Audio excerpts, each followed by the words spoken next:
विद्यार्थियों, अपन पढ़ रहे हैं रासायनिक बल गति की केमिकल काइनेटिक्स। अभिक्रिया की गति,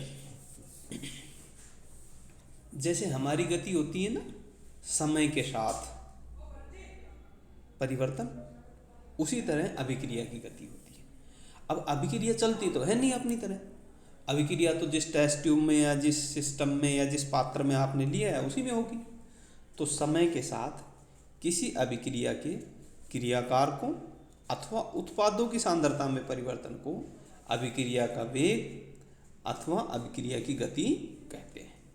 रिएक्शन रेट या स्पीड ऑफ रिएक्शन कहलाते हैं। यानी क्रियाकारकों या उत्पादों या क्रियाफलों, उनकी सांद्रता में परिवर्तन होगा एकांक समय में, वो क्या होगी? हमारी अभिक्रिया की गति होगी या अभिक्रिया का वेग होगा। अब अपन बात करेंगे अभिक्रिया के वेग को प्रभावित करने वाले कारक। तो पहला कारक है बच्चों अभिक्रिया का ताप। किसी अभिक्रिया का ताप उसके वेग को बहुत अधिक प्रभावित करता है। सामान्य अभिक्रियाओं में तापमान बढ़ाने से अभिक्रिया के वेग में वृद्धि हो जाती है। इसका कारण यह है कि ताप के बढ़ने से अणुओं की गतिज ऊर्जा का मान बढ़ जाता है। जब गति बढ़ेगी तो टक्करें बढ़ेंगी, टक्करें बढ़ेंगी तो सक्रिय संकुल बढ़ेंगे, और सक्रिय संकुल बढ़ेंगे तो अभिक्रिया का वेग बढ़ेगा। और सामान्यतः ये देखा गया कि अगर हम 10 डिग्री तक टेम्परेचर बढ़ाते हैं बच्चों, तो हमारी अभिक्रिया का वेग बेटा 2 से 3 गुना बढ़ जाता है। दूसरा कारक है अभिक्रिया का दाब।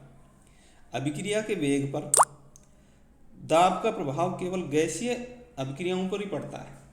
गैसीय अभिक्रियाओं में भी विशेष रूप से उन अभिक्रियाओं पर जिनका जो स्टाइकोमेट्री है उसमें चेंज होता है, जैसे N2+3H2 2 NH3 अमोनिया का बनना।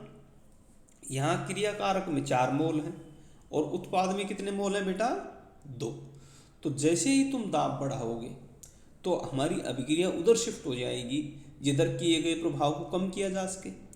यानी दाब बढ़ाने से अभिक्रिया 2 मोल की तरफ शिफ्ट हो जाएगी, अमोनिया बनने की तरफ शिफ्ट हो जाएगी, उत्पाद अधिक बढ़ेंगे क्योंकि क्रियाकारक के 4 मोल हैं, 1 मोल नाइट्रोजन और 3 मोल हाइड्रोजन, और ये दोनों मिलकर क्या बना रहे हैं बेटा? 2 मोल अमोनिया। तो जैसे ही तुम दाब बढ़ाओगे तो हमारी अभिक्रिया किधर शिफ्ट होगी? जिधर किए गए प्रभाव को कम किया जा सके। यानी दाब बढ़ाने से क्या होता है? आयतन घटता है। तो आयतन कम किधर है? उत्पाद बनने की तरफ। तो दाब बढ़ाने से अमोनिया अधिक बनेगी। इसी तरह से अगर H2+I2, H2+Cl2, H2+Br2 इस तरह की अभिक्रिया हो तो इनमें क्या होगा? H2+Cl2 2 HCl, 1 मोल हाइड्रोजन 1 मोल क्लोरीन, दोनों मिलके क्या बने बेटा? 2 मोल हाइड्रोजन क्लोराइड HCl बना। तो इसमें दोनों तरफ मोलों की संख्या समान है, 1 मोल हाइड्रोजन और 1 मोल क्लोरीन से 2 मोल HCl बना है। तो हमारी अभिक्रिया पर दाब का कोई भी प्रभाव नहीं होगा। लेकिन यदि इस तरह से हो PCl3+Cl2 से PCl5 बन रहा है, तो उस केस में क्या होगा बेटा? उस केस में जैसे ही आप दाब बढ़ाओगे तो क्रियाकारक में कितने मोल? 2, और उत्पाद में कितने? 1। तो हमारी अभिक्रिया उत्पाद की तरफ बढ़ जाएगी। सांद्रता का प्रभाव, हम जानते हैं कि सांद्रता जितनी ज़्यादा होगी अभिक्रिया का वेग उतना ज़्यादा होगा, क्योंकि जितनी ज़्यादा सांद्रता उतने ज़्यादा मोल और उतनी ज़्यादा टक्करें, उतने ही ज़्यादा सक्रिय संकुल और उतनी ही अधिक हमारी अभिक्रिया की गति। फिर है उत्प्रेरक की उपस्थिति। कई अभिक्रियाएं उत्प्रेरक की उपस्थिति से बहुत अधिक प्रभावित होती हैं। और उत्प्रेरक क्या होता है बेटा? उत्प्रेरक वो होते हैं जो हमारी अभिक्रिया के वेग को परिवर्तित कर देते हैं, या तो घटाएंगे या बढ़ाएंगे।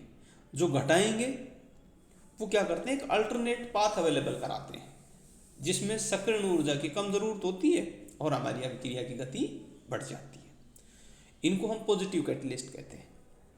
कुछ कैटलिस्ट ऐसे भी होते हैं जो अभिक्रिया की गति को घटा देते हैं, उन्हें नेगेटिव कैटलिस्ट कहते हैं। और वो क्या करते हैं, हमारी एक्टिवेशन एनर्जी को बढ़ा देते हैं, जिससे हमारी अभिक्रिया की गति कम हो जाती है। क्रियाकारकों की प्रकृति, बेटा क्रियाकारकों में किस तरह के बंध हैं, वो स्ट्रॉन्ग हैं या वीक हैं, और उत्पाद में किस तरह के बंध बन रहे हैं। तो क्रियाकारकों में जितने वीक बॉन्ड होंगे उतनी अभिक्रिया की गति तीव्र होगी। क्रियाकारों में जितने स्ट्रॉन्ग बॉन्ड होंगे उनको तोड़ने के लिए उतनी अधिक ऊर्जा चाहिए होगी, तो उतनी हमारी अभिक्रिया की गति स्लो हो जाएगी। क्रियाकारक की सतह का क्षेत्रफल, जितना ज़्यादा सतह का क्षेत्रफल होगा टक्करों की संभावना उतनी ज़्यादा होगी, तो अभिक्रिया का वेग उतना ही ज़्यादा होगा। इसीलिए हम फाइन पाउडर में यूज करते हैं, जो क्रियाकारक हैं उनको फाइन पाउडर, बारीक पाउडर उनका लेते हैं, तो उससे क्या होता है, उनका सरफेस एरिया बढ़ जाता है। फिर विकिरणों का प्रभाव, जैसा हमने फोटोकेमिस्ट्री में पढ़ोगे आप, तो विकिरणों का प्रभाव जितना ज़्यादा होगा अभिक्रिया का वेग उतना ज़्यादा होगा। कुछ विकिरण ऐसे होते हैं जो पर्टिकुलर रिएक्शन के लिए ज़रूरी होते हैं, जो फोटोकेमिकल रिएक्शंस होती हैं उनमें तो वो तो होती ही फोटॉन्स के द्वारा है। तो ये थे हमारे अभिक्रिया के वेग को प्रभावित करने वाले कारक। आगे की बात हम अगले लेक्चर में करेंगे।